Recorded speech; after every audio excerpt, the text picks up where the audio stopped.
Swift. Hello and welcome to Maruti Suzuki Arena presents ESPN Cricinfo Matchday. We're looking ahead to the game between South Africa and Pakistan in Chennai. I'm joined by Cheteshwar Pujara in studio and Mumtaz online. Puji, South Africa have had amazing batting conditions and they've made full use of them. Can we expect the Chennai surface to really test that in-form lineup? I think so. I genuinely feel that if it's on the slower side, if it's like the last game what Pakistan and Afghanistan played on, then it'll be in favor of South Africa. But if it is not, if it's slightly on the slower side, if there's a bit more turn, then it will definitely challenge the South African batting lineup. But I also feel that they just have one quality spinner at the moment, Cheteshwar Maharaj. They don't have an alternative.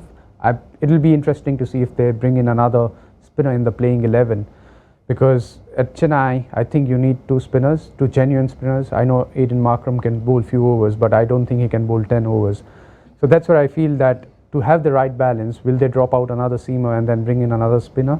But if the pitch is on the slower side, it'll be interesting to see how the South African batters bat on that. Yeah, South Africa's selection issue really has just been, is it going to be Gerald Coetzee or is it going to be Tabraiz Shamsi? So I think you're right in that's the way they're going to be deciding things. But Uruj, we were together for Pakistan's game against Afghanistan, and the lack of quality in their spinners was one major issue that you identified. They've had a few days now. They haven't moved locations. What have they had to do to get things together?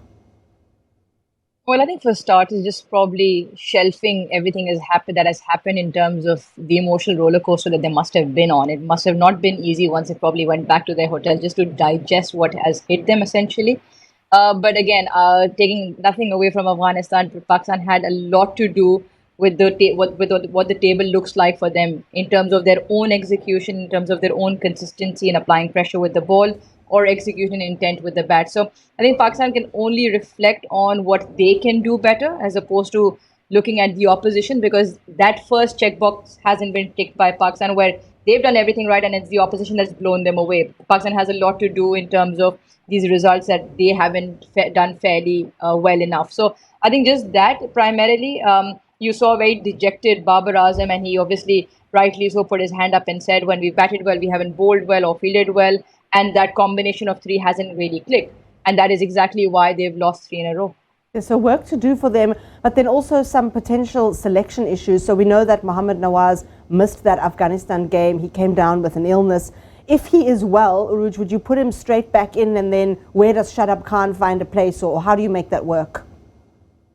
Yeah, I would imagine so. Remember, it's everything to play for, all games to win for Pakistan here on in, to make any sort of push for that qualification in the semi-final spot. So given the fact that Osama Mir obviously is still very raw and very new at this, and he couldn't produce the results with that consistency, again, gave away at 6+ runs and over, did not pick up a wicket, but he doesn't have that batting ability that Shadab has. And we saw his fielding, especially with that dolly of a drop against Australia. That'll stick with him for a while before he can shrug it off with probably some exceptional piece of fielding in the future. I think Nawaz will probably come back in if he's well, because yes, even Nawaz hasn't been able to pick up wickets, but you'd imagine because of his repeatable action, he doesn't turn the ball much, but he will probably be able to land the ball.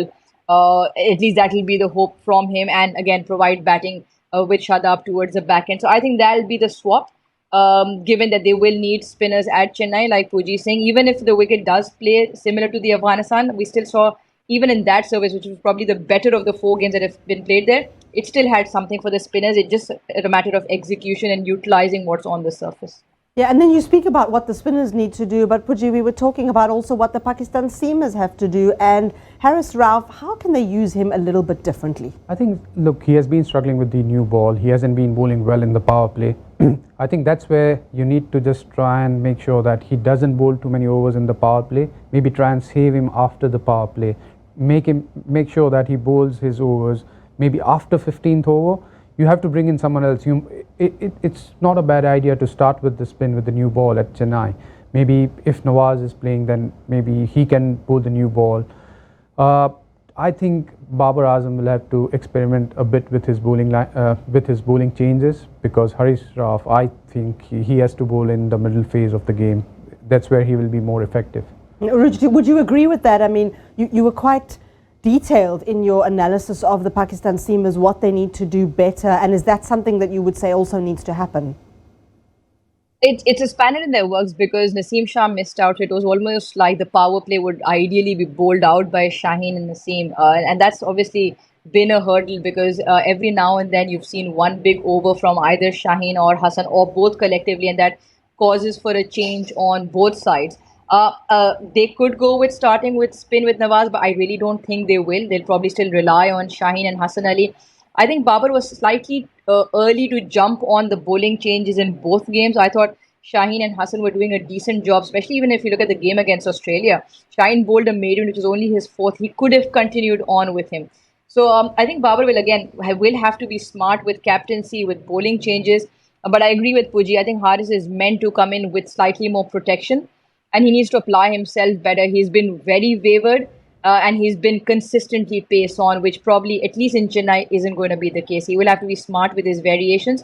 But the channel of corridor with from a good length just off stump needs to be the key for spinners or seamers. But that's what Pakistan's done wrong. So we can deliberate everything, but if the execution isn't right, even Babar Azam's hands are tied behind his back if the bowlers can't land it. Yeah, we've been talking a lot about Pakistan's bowling, South Africa's batting, and we can see that that's really going to be the big battle that we'll be looking forward to in this game. But let's just touch on South Africa's bowling before we close. Their death bowling also been a slight concern. They've let teams score quite a lot of runs, especially in the lower order. Is that something we should look out for? Yeah, I feel that is something that they would have discussed for sure, because even after winning good games, you all try and analyze what has gone wrong, and that's where South Africa will be looking to improve on. I think it is an area of concern, but it's not a big concern, I would say, because when you're playing well, such things get hidden, and that's where I feel if they're under the pump, if they are bowling first, it will be interesting to see how they react, because their batters have been doing their job, and if when you are bowling, when someone is chasing 380, it's always easier for bowlers to turn up and then pick those early wickets, because they know that batters are going to come hard at them. They have been, credit goes to them, they have been hitting the right length. But if they are bowling first, how they are bowling, are they still bowling the attacking line and length? If there is not much assistance for the seamers, we saw that under the lights at Wankhede there was a bit more assistance for the seamers. But if there is not much assistance at Chennai, how are they planning to bowl? Are they still looking to pick wickets? And if they are, then I think that's the right way to go, because you need to pick wickets in the power play, and South Africa has been able to do that.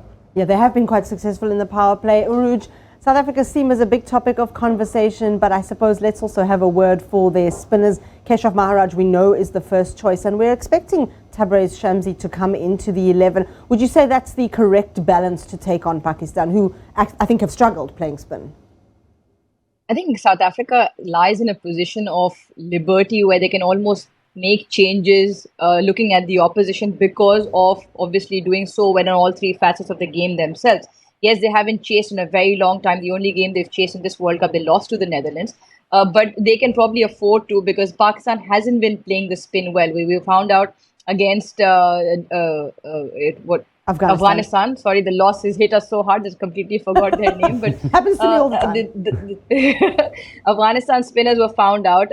Although Mujib, who you'd imagine will pick up wickets, we played him decently well. But Rashid Khan's troubled us. Noor Ahmed, obviously, a lot of Pakistani batters were struggling to pick him up. So I think South Africa lies in that position of almost power because of the quality of cricket that they were playing. South Africa will have to pull their socks up. They will have to try and keep up with the scoring rate. I've mentioned this on numerous occasions that they will have to make use of the power play when they are batting, because South Africa, even if they don't have a good track record with chasing, they probably, with the prowess of batting that they have right now, they look a mammoth side, even if you give them a good score to chase. So it'll set up as an interesting contest. But I do agree with you what you said, that maybe Shamsi will come in, looking at Pakistan's struggles with the spin. It's a really interesting contest up there. Remember, Pakistan were one of the teams that took points off South Africa in the World Cup Super League. But the South African juggernaut, well, who can stop them? We'll find out here on Maruti Suzuki Arena presents ESPN Cricinfo Match Day, and we'll bring you all the action from Chennai and that game when it happens.